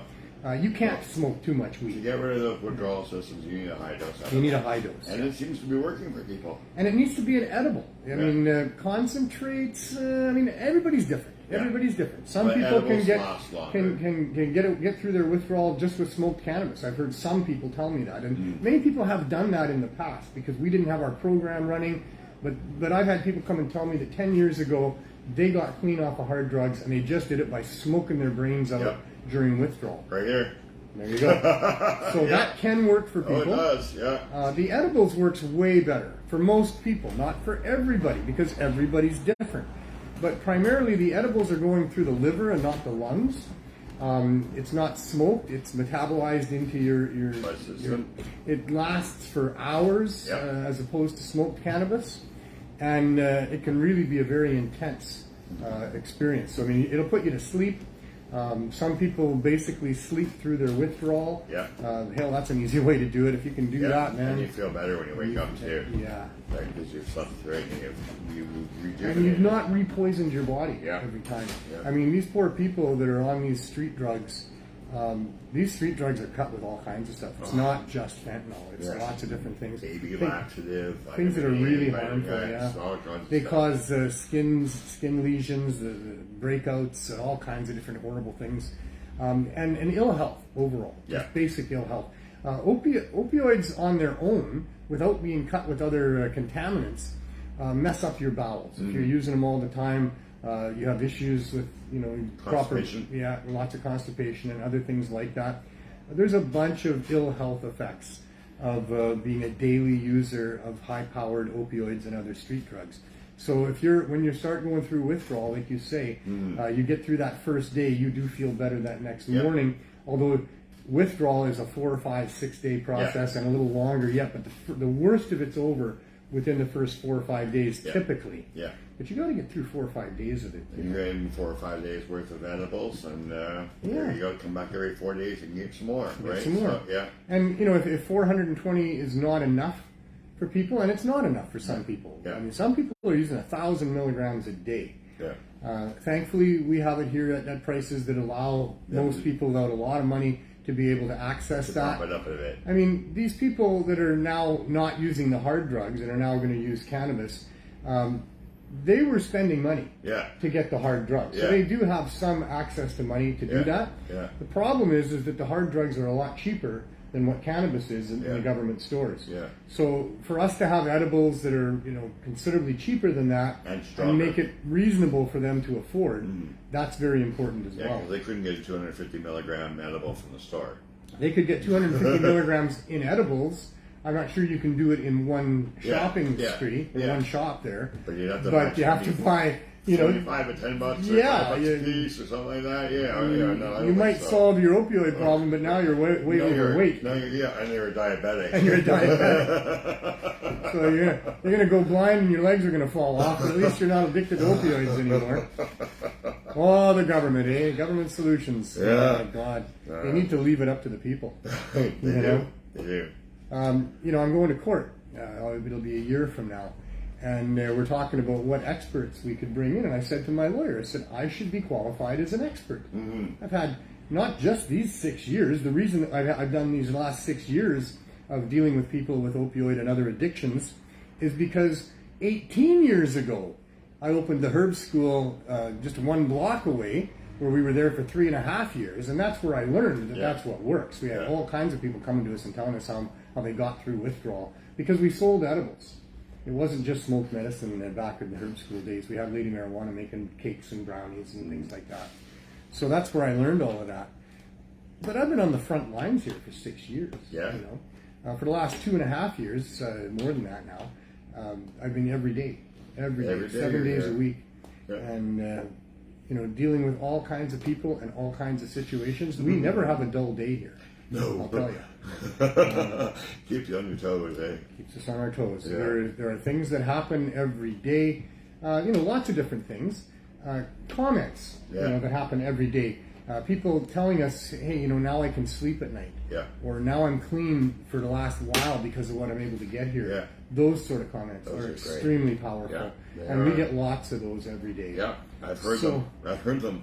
And your staff, your volunteer staff, I've heard them so many times. So many times. And when they Enough took the ban times. away, they were all worried about it because what am I supposed to do? Go back to hard drugs? I know. What do you mean? These were the comments we were getting. Right? You know, like, So I have all this experience. Yeah. You know, when you live this day after day for years, and you meet all of these people. I know all the people that are members of the CSP. I know probably a couple hundred more that come regularly during the course of any week to access from here. I know many people that aren't part of our program or that don't even access us, but they're in the neighborhood, and I get to interact with them and speak with them a lot. I'm up and down the streets and in the lanes. You know, when somebody looks like they're overdosing, you have to stop and find out if they're okay. Yeah. When I do that, I usually end up in a conversation with people about how are you doing? Are you happy where you're at? You know, we have the RV, we have what could be a solution for you. And they'll tell me their stories. I've heard so many stories. And that's my point. I have lived experience on the front lines dealing with this. I should be qualified as an expert in court to be able to discuss the dynamics of these things. Health Canada, on the other hand, should not be qualified as experts. No. They've never come here. They've never come to see what we're doing. They've never interviewed me and talked to me about my experience here. They have nobody else in the neighborhood at all, almost ever. I mean, there may have been the odd representative of the federal government that visited Vandu and got some information from them, but this is not lived experience. This is not coming from, you know, someone who's been there, experienced all that I've experienced, and I can tell by the decisions that they make that they are not informed, they are not experts, they don't have a clue what they're talking about. They're a bunch of dinosaurs that not only don't have a clue, they don't want a clue because they're focused on what their real job is, which is protecting the Trudeau cartel. And that is what we're dealing with here. And to protect the Trudeau cartel, they have to continue the lies. They've got to say that cannabis is a threat to children. High-dose edibles are a threat to everybody. People can't be trusted to understand their own dosage for high-dose edibles, so you can only have 10 milligrams at a time to protect you. All of these things inform me that the federal government and Health Canada doesn't have a clue, don't want a clue, will never get a clue, and until they allow me to be an expert that helps to inform their decisions, they're going to continue to have their decisions informed by people who have money at stake and don't give a damn about the poor people and their families who are suffering greatly because of this overdose epidemic that was foisted upon the Canadian and North American populations, as well as other places around the world, by unscrupulous, greedy pharmaceutical companies that wanted their drugs to be the drugs of choice for doctors to prescribe for people, and they're the ones who've gotten people addicted on these things for all this time, and that's why we have the problems that we have with opioid addiction and other drugs. And not only you, there are other people in the community like Jack in Ontario who would be able to help Canada with all the stuff that he's learned. And there's lots of people across Canada that they could reach out to and actually learn something, right? Yeah. It's not just you're here in Vancouver, yes, but there are other people that we know about and you know about that have done the same kind of work, not giving up, but we know that it helps cure cancers and all kinds of other things like addiction problems. So Health Canada, who clearly are not motivated to really help people, that are clearly motivated to help corporations and producers and suppliers of the legal things that they get a cut off of, Oh, yeah. That's what I was going to say. I wasn't responsible for that one. See what happens when I don't take part in the 420 session? My brain goes to mush. No, clearly Health Canada has no interest in talking to experts, and this is what I was going to say, is that they're going to... What is that? Somebody outside. Gotta be somebody outside. Oh, now we're going to get copyright problems. No. Let's drown it out before we get some lyrics happening or too much of the music and only allow a few seconds. But no, clearly Health Canada is waiting to get all of this information in court. Yeah. Because Jack will present all of this in court, and Health Canada with their lawyers will be sitting there, and they'll have to take all that in, and that's how they're going to be informed by it. But they're not happy about it. They would rather that didn't happen. They want me to just go away. They've tried lots of different things to make me go away. They've lied through their teeth about me, even in their disclosure and to the judge.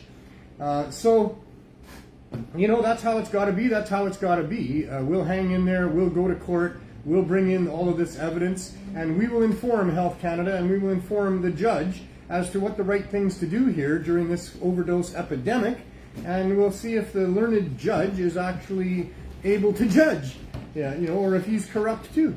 We'll find out. That's what we've really been learning through all this. I've learned a lot about how to get people off of hard drugs and the value of cannabis for that. But I've also learned in the last, 6 years, how corrupt the government is. Mm-hmm. Yeah. 6 years. Yeah. 6 years. Next week when I do the show will be the end of our 6th year. 6 years. Wait, next week? Next week. Wow. Crazy, eh? End of 6 years. 6 years. Starting the 7th. We've been openly, blatantly handing out millions of milligrams of high-dose edibles for 6 years. Yeah. We've never had a problem. We've never had anybody hospitalized. No. We've had a whole bunch of success. Yeah. Like hundreds of people will tell you. And yet it doesn't matter. It doesn't matter. Here we are, 6 years later, still no license. Still before the courts. Man, oh man, there should be judges deciding on what level of award to give our team of volunteers for dedicating their lives to helping out in this horrible situation and spending so much time in hell, which is what this is. Outside our front door is basically hell. You can hear the sirens going off right now. Yeah. They go off all day and all night here. Yeah. There's people yelling and screaming and moaning and fighting all day out in front of our building and all around us. We can hear people screaming and yelling. There's people that are laying like face down on the sidewalk, looking like they're dead all over the place here. Yeah. This is a flippin' war zone, and they don't care. We've showed that we have a solution that has harmed nobody and helped hundreds, and they don't care. Yeah. So yeah, that's what we've managed to find out, is just how corrupt our government is. And maybe we're not there yet. Maybe we don't even know yet how corrupt things are. Once we go into court, and once Jack does such an amazing job, as I know he will, of explaining the situation, both of how we've done everything we could to do it right from the beginning, and how we've helped so many people, all the way to how much harm is being caused by the current so-called legalization and the lack of access to cannabis for all the different reasons that it would help people across Canada. Once we do all of that, and we get a bad decision, we'll have another level of corruption to be able to report. Not what I'm hoping for, I'll tell you. Well, so far when people have gone to these challenges, it's been good results. So It has. the corruption hasn't. I'm quite confident that we'll get a good result, because they got nothing and we got everything. Yeah. They have no justification for not allowing easy access to cannabis, and we have lots of evidence that easy access to cannabis is going to save lives, has saved lives, and will continue to do so on a much more dramatic scale if Halifax and Toronto and Kelowna and Vernon and Kamloops and Regina and Saskatoon and Winnipeg, Calgary, Edmonton, all of these other places that have similar problems with cannabis overdose, or pardon me, with high-dose overdose, hard drug overdoses. Oh man, I'm losing it. Anyways, I should go back to my producing job. I should do your thing, and we'll I think I covered just about everything I got on there. Yeah. we'll do our regular summary of where we're at here. All right. Take care. Thanks, Glenn. I appreciate you so much, my friend. And now you even look good. So. maybe 9 out of 10, Glenn, eh? 9 out of 10, yeah, 9 out of 10, Glenn. Pretty soon you'll be 11 out of 10. Then you take over the show here, because I'm only like 7 out of 10. Especially today, I'm feeling like I'm about 7 out of 10. Oh, man, I've been doing this for too long, and the stress is starting to show, and I'm losing it. Actually, it's probably just old age, but... in any case, what we've been doing here and what we've been talking about, of course, I'm going to do a little summary, as I always kind of do, for people that are watching that don't really know, that haven't seen the show before, that don't understand what's going on here in Vancouver with our pursuit of low-barrier cannabis stores. We run the Cannabis Substitution Program. This is the end of our 6th year of providing high-dose edibles to people. We started... in a collaboration with VANDU, the Vancouver Area Network of Drug Users here in Vancouver. It's a publicly funded organization run by the street people, the people that are afflicted by the hard drug laws and by the hard drugs themselves. And they are the go-to group for knowing what's going on here in Vancouver on the streets with respect to hard drug use. And that was my first destination when wanting to implement this program, to provide high-dose edibles for people. And I got unanimous approval from the VANDU board to make it as easy as possible to give out high-dose edibles, and an agreement with them to be able to do it from their premises, which we did for 3.5 years. We also, before starting the program, went to the city council and presented it to them. I held up a bag of high-dose edibles, and I said, this is the real safe supply, and it really, truly is the safe supply.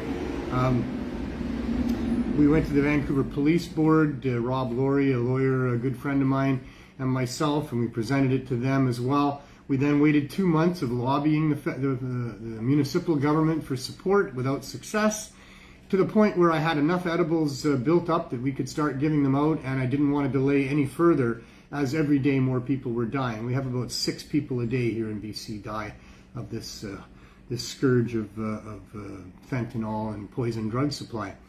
So we started handing it out. I handed it on a Saturday afternoon. I went down there and set up some tables, and we handed out cannabis high-dose edibles. I got into a rhythm over the next few weeks of going to my local dispensaries, friends of mine that were running dispensaries, asking them for donations for the program, and getting enough to hand out usually by the end of the week. And so for 4 weeks in a row, I ended up going to VANDU on Saturday around noon to do this. I never told anybody when I was coming back. They would ask me, and I would say I didn't know, because I would have to go and get what I needed to give out first. But that's what it worked out to. So 4 weeks in a row, on a Saturday around noon, I was at VANDU giving out these edibles. And on that 4th Saturday, I was met with quite a lineup of people waiting for their edibles, and a handful of people wanting to help me with the program. And so I said, well, I guess we're doing this on Saturdays then. And so for a full year, we were there every single Saturday. We never missed. By the end of it, we had 250 people lining up every time. And it was getting to be a problem with how many people were lining up, and some of the issues in the lineup with people butting in and being rude, and other people that just really had such serious mobility issues that it was very difficult for them.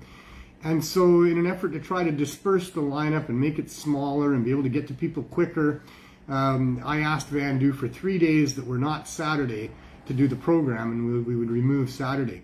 VANDU's a very busy place. They have a lot of different groups that meet there, and so they weren't able to give me 3 days. They gave me 2 days. So Thursdays and Sundays became the days, and for another 2.5 years, we provided high-dose edibles to the people that would line up to get them. Well over 300 people typically on any given day that we were there. Sometimes we would run out before everybody got something, but many times we did have enough to make it through the lineup of people that were there, enough so that some people could go through a second time and get another bag, which was important to some people because the 420 we were giving them wasn't really enough to do what they needed. And then 2.5 years into all of that, we did get the City Council to pass a motion supporting low barrier access to cannabis. We acted on that. We sought out and finally found ourselves a storefront after a meeting with the city where we agreed that we would do that. And we set up a beautiful store where we combined low cost with no cost cannabis. A very necessary move because moving into a storefront meant paying rent, it meant paying utilities, it meant being open and available a lot more than twice a week for an hour and a half at a time. And so we needed to have volunteers that could be paid a stipend to make it worth their while to come here and do the job. And so we formed a model of a collaboration with a for-profit side dispensary that would sell at low cost, and the Cannabis Substitution Program that would provide it for free to the members. And that's what we did. The city had said that they would come and assess us, and if we were doing things that they approved of, they would license us and support us.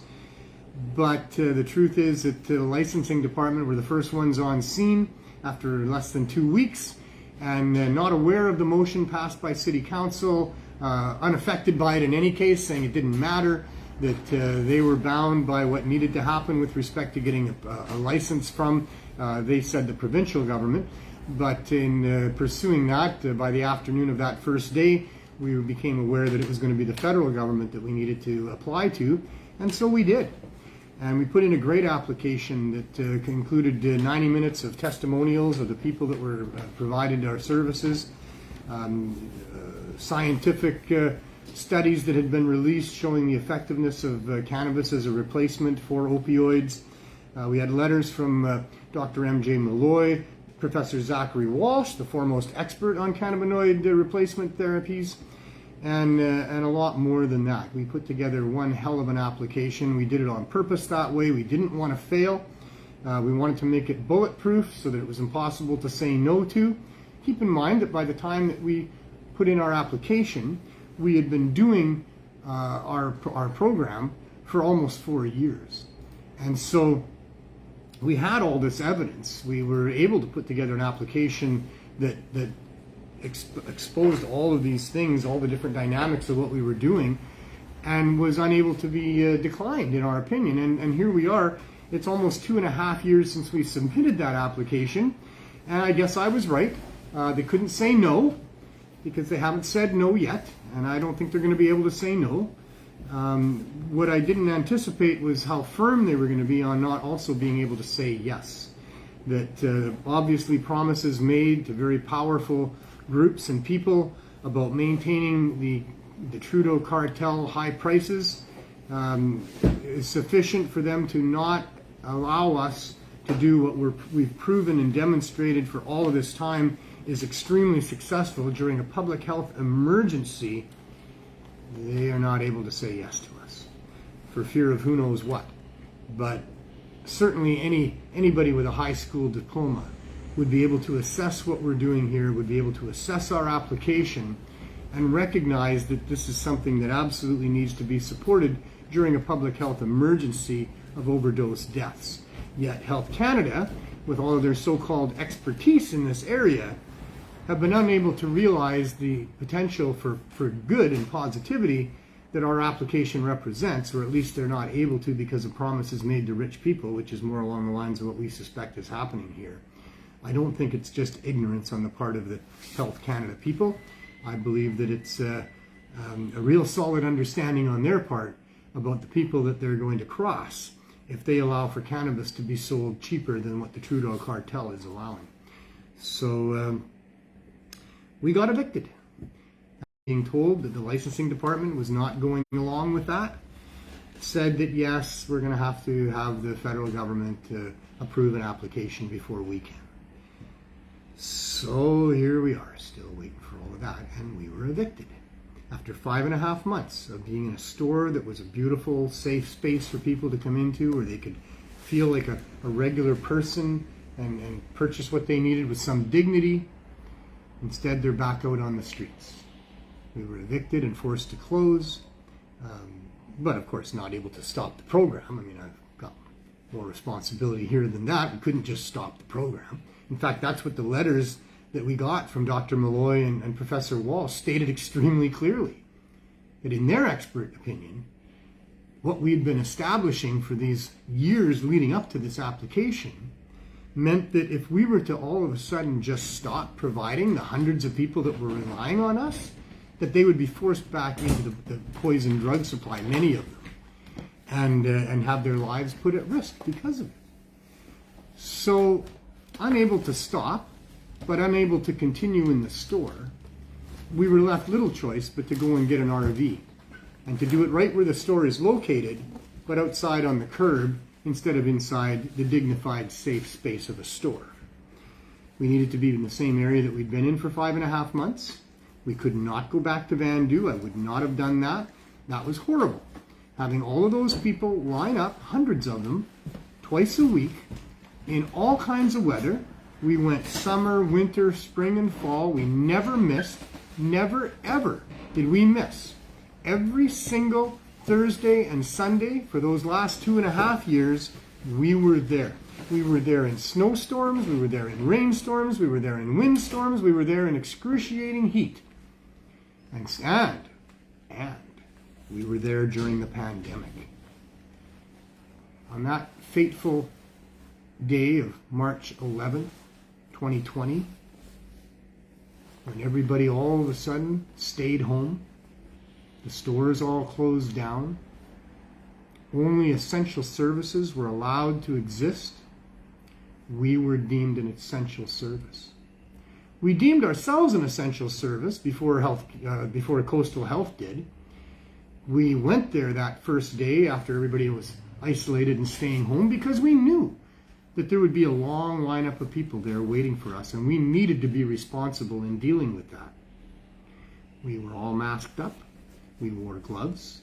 We had people distance themselves from each other.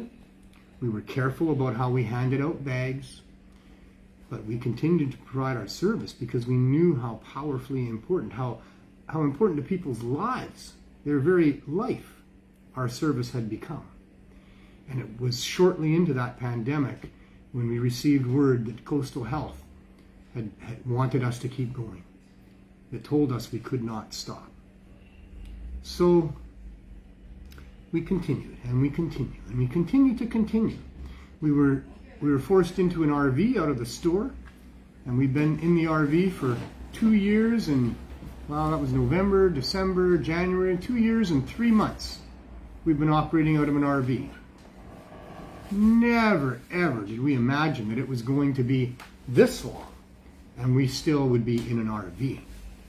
We maintain the space because that's part of our application to Health Canada. So I've been paying rent on this space for all of this time. We thought that in a very short period of time, we would have our license. We thought that in good faith. It wasn't just some idea that I had out of nowhere, thinking that my project was good enough that we would get approval. No. Health Canada told us that they would be supporting us with a license. First, the City of Vancouver told us that in the meeting that we had with them, only to find out that the licensing department wasn't going to go along with that scheme, and that they had more power than the councillors, and that we were going to have to apply for a license provincially or federally. It turned out federally.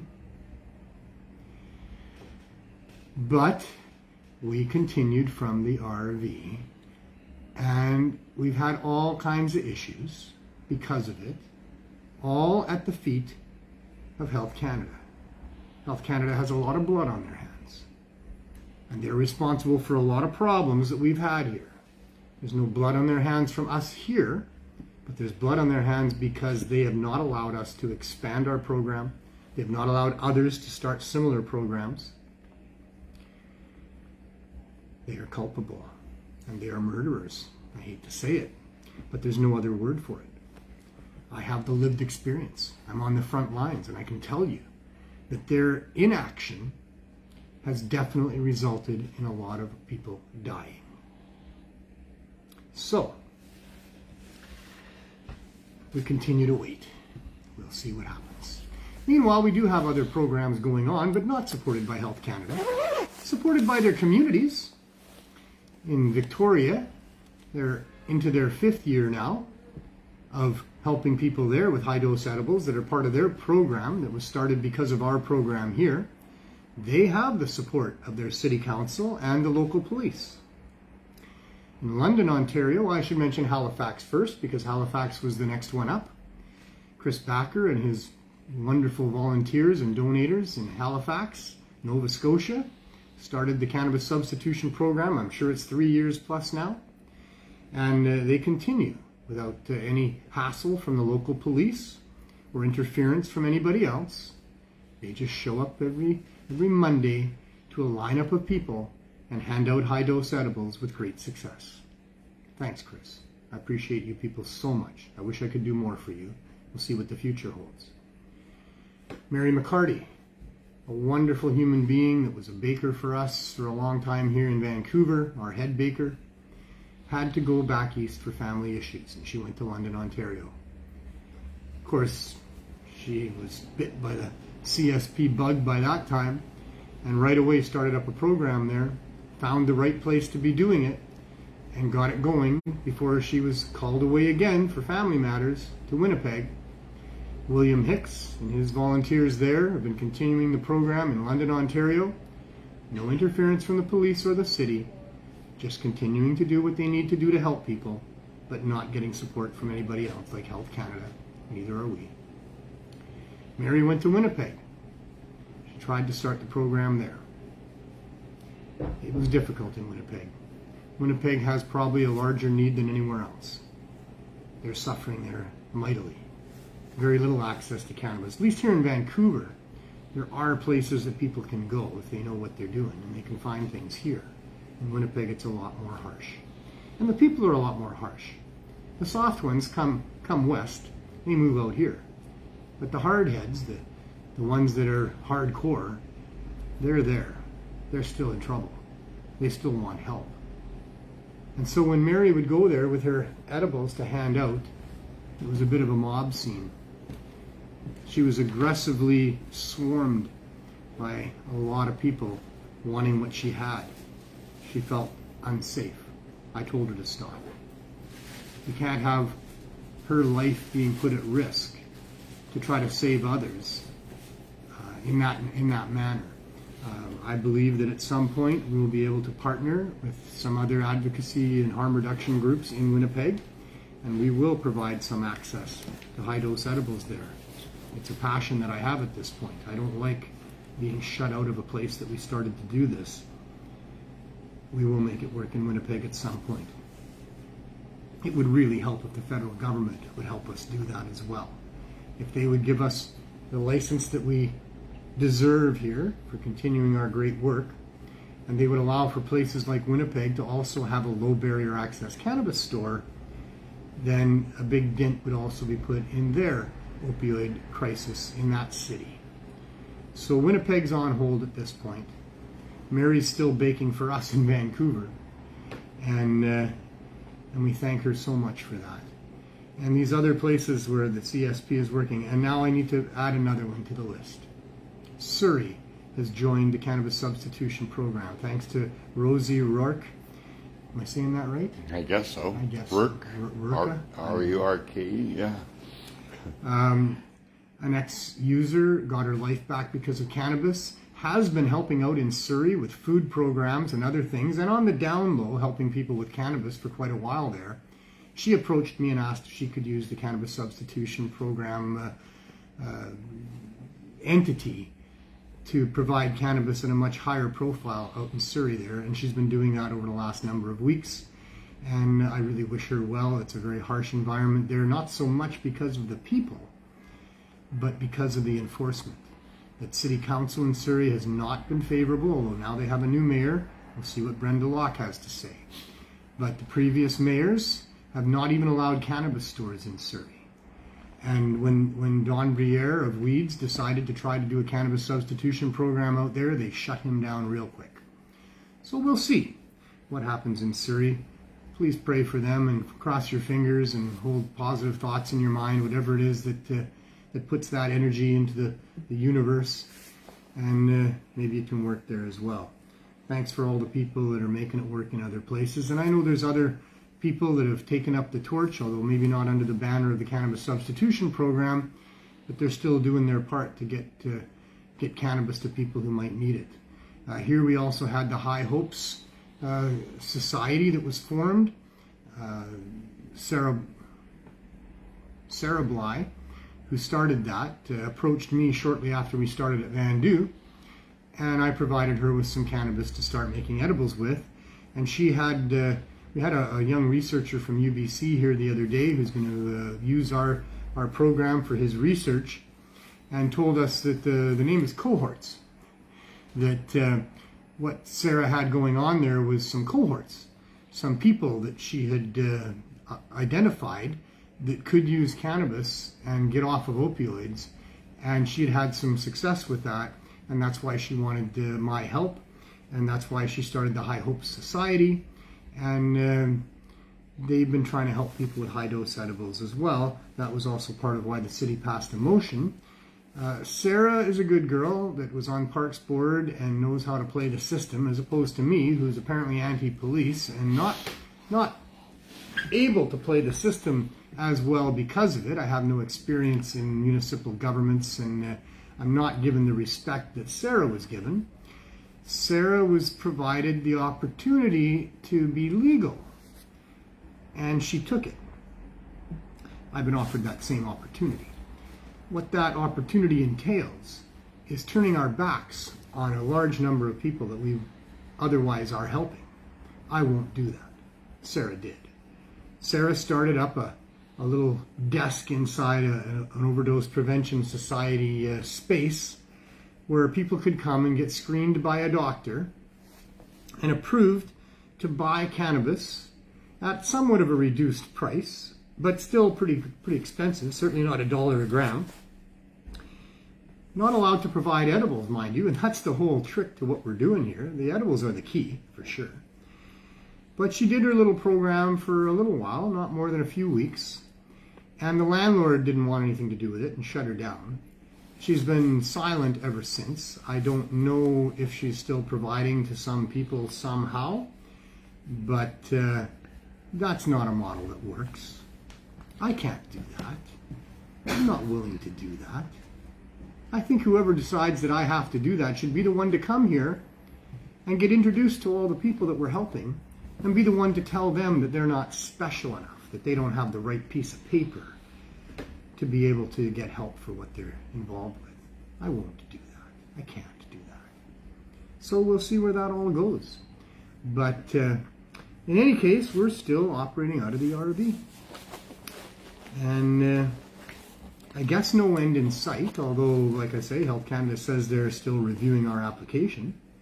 Gives me a little bit of hope, little tiny bit of hope, that maybe that review will result in something down the road not too far. But I'm not very hopeful about that. I think that maybe Health Canada is going to wait. We're going to wait and see what the courts have to say once we provide all our information to them. All the courts really need is our application that we submitted to Health Canada. That's all a judge should really need to look at. But we'll provide a lot more than that come our day in court as well. We'll see. So maybe they're waiting for that. Maybe they waited for, we thought we were maybe waiting for the Warnocky, Seaman, and Martin proceedings to end. Prior to that, we thought maybe they were just waiting for the Howell case to be decided. Both of those cases have come and gone now, although I guess Howell is still waiting for a trial, even though the judge's decision in the constitutional challenge was that the government is delinquent in their licensing of low barrier access, that there needs to be storefront access for people. In the Warnocky, Seaman, and Martin proceedings, the judge concluded there that there should be no limits on the potency of cannabis products, that that's arbitrary and unjustified, that there needs to be storefronts for people to go to access these things, that the online service of providing edibles and other cannabis products does not serve the needs of many people who don't have online access, who don't have bank accounts. In many cases, they don't even have ID. You see, that's the thing with this so-called legalization. It's eliminating all of those poor and desperate people. It's looking after the people that are rich and really aren't in trouble for the most part, But all the ones that could really use it for their health needs and to get off of hard drugs, they don't have access.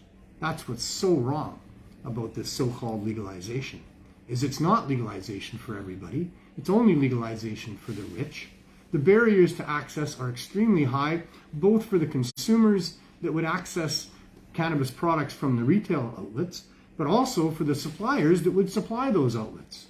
Very high barriers to access those two sides of the cannabis industry. That needs to change.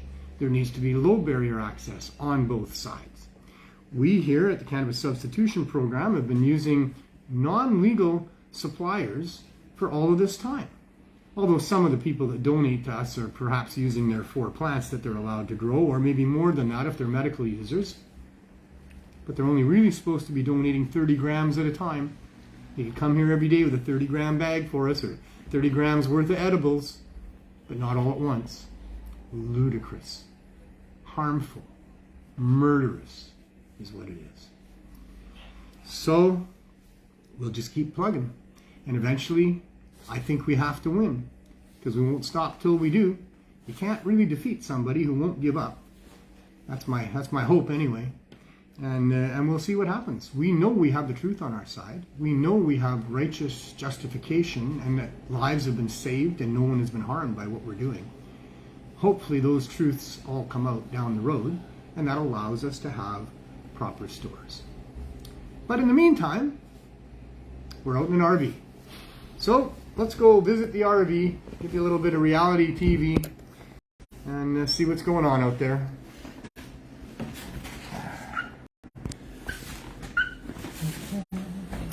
Still winter in Vancouver. This is our weekly weather report from the downtown east side of Vancouver. It's dark outside. I got snow where I live. Yeah, we had snow this morning. Yeah.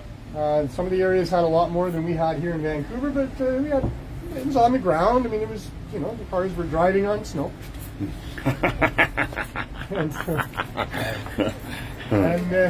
So today was a decent day, but really, really cold. We've had a little bit of harsh winter for Vancouver's people, harsh winter anyway. But yeah, fairly cold out here the last couple of days, and hopefully that's going to go away soon. The snow that was here this morning is already gone. A couple of warm days down the road, and it'll be gone all over Metro Vancouver as well. And we'll see. We're looking forward to spring here. Our clientele are stuck out in the cold, right? Yeah, it's cold. We get to operate from inside an RV, and we do have a propane heater going on in there. Yeah. But the poor people that have to line up, they're out in the cold here. Why can't they have a store to walk into? Why can't they, walk in, get warmed up? Why do they have to stand at a window? Why has this been going on for 2.5 years? Why can't Health Canada come here and get a sense of what we're doing? Because if they did that, and if they cared about the people, and if the issue of overdose epidemic of deaths was of a concern to them, then they would definitely say, get these people back into that store. But here we are. So let's go see.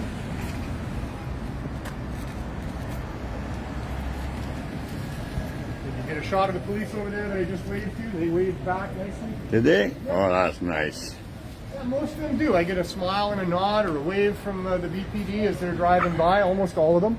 The ones that I meet, on the sidewalks or whatever, they'll come to me and say, hey, how's it going? What's going on with your court case? What's going on with what you're doing there? And they almost all say, you're doing the right thing. Keep doing what you're doing. Meanwhile, in the disclosure, the Crown Counsel put in there that I have been told on numerous occasions to stop what we're doing. That is a lie. The VPD have only told me once to stop doing what I'm doing, and that was well over 2 years ago in a conversation with Candace Murphy, the VPD officer in charge of the downtown east side, who, after listening to me tell her all about what we're doing and our journey to get here, and mostly how important it was that we not stop what we're doing or we're going to put people at risk of death, at the end of that conversation told me, we're really sorry to hear about all your troubles, Neil, and we really hope you can get a license, but in the meantime you're going to have to stop doing what you're doing. And I said, wait a minute, you didn't just say that to me. What, you didn't hear what I had to say? People are going to die if we stop. She told me to stop. I told her we would not stop. She said, we're going to come and arrest you. I said, you do whatever you have to do. I'm going to do what I have to do. And whatever happens, happens after that. And they did. Well, it took them well over 1.5 years. Yeah. But this past May, after a 6-month investigation called Operation Blaze, they came and arrested myself and 2 of my colleagues and charged us with selling without a license. They didn't tell me to stop. There were no conditions given on that charge that I got. They did take the RV, but we put a tent up that afternoon.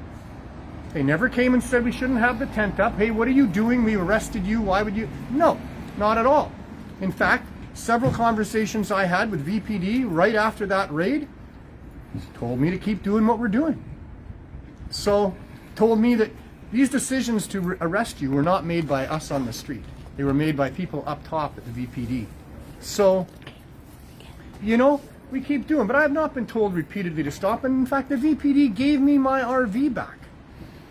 They came and talked to me at the tent on several occasions. They came and said that our tent was too far out in the road and that if I didn't want to get raided again, I should move it a little more in. But they didn't tell me to stop. I have not been told to stop except by Candace Murphy. And that was not going to stop, nor should it.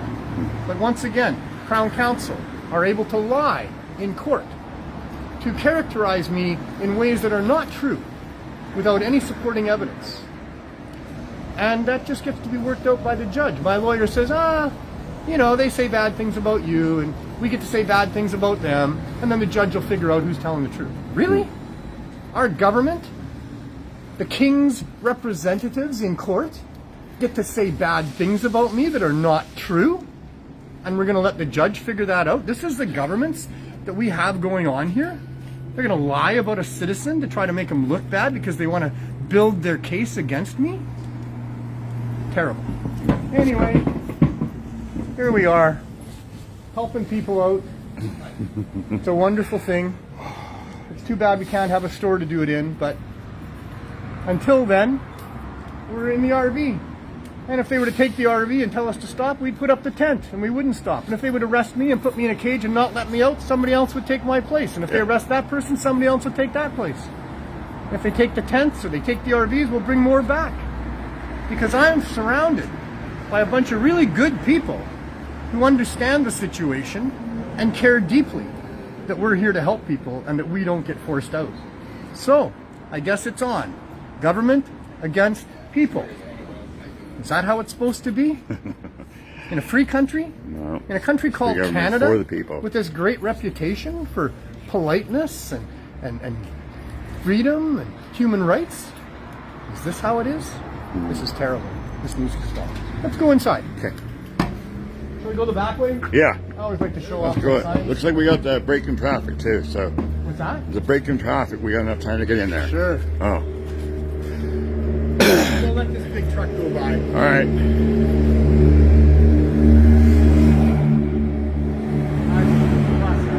Go to the bus? Oh, yeah. All right. Party bus. Party bus.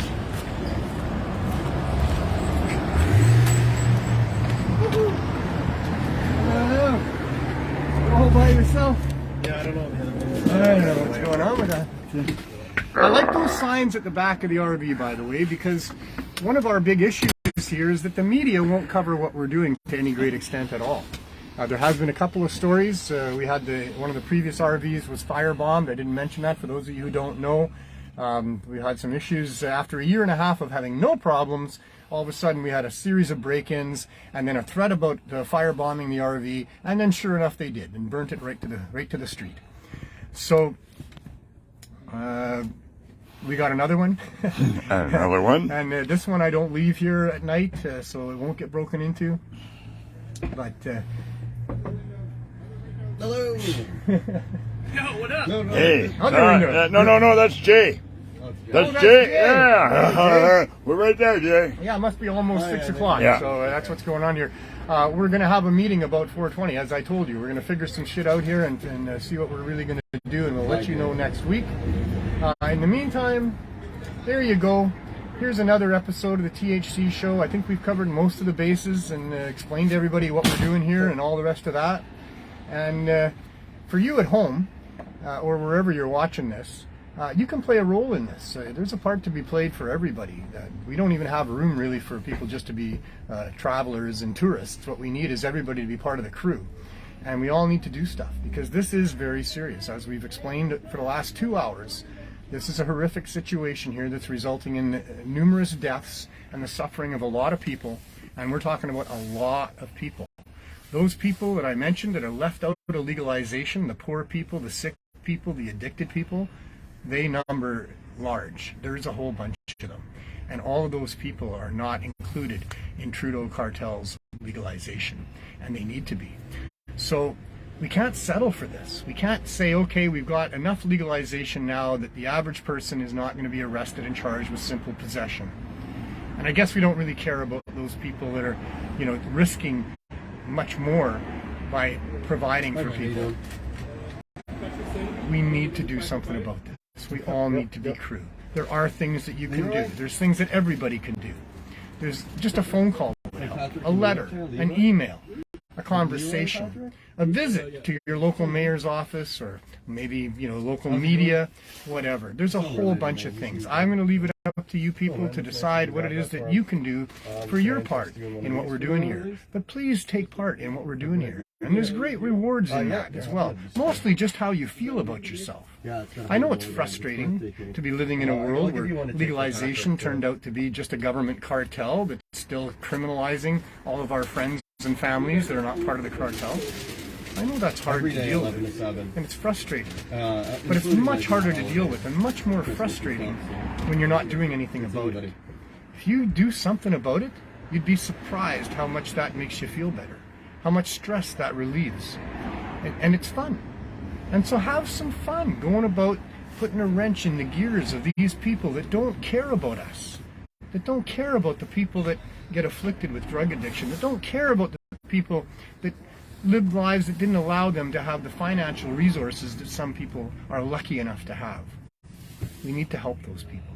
We need to do it on behalf of them and the future generations as well. We cannot accept the Trudeau cartel's legalization. So do your part, have as much fun doing it as you can, and whatever you do in life, be kind, be generous, and most important, have as much fun as you can. We'll see you next week and bring you up to date on what's going on then.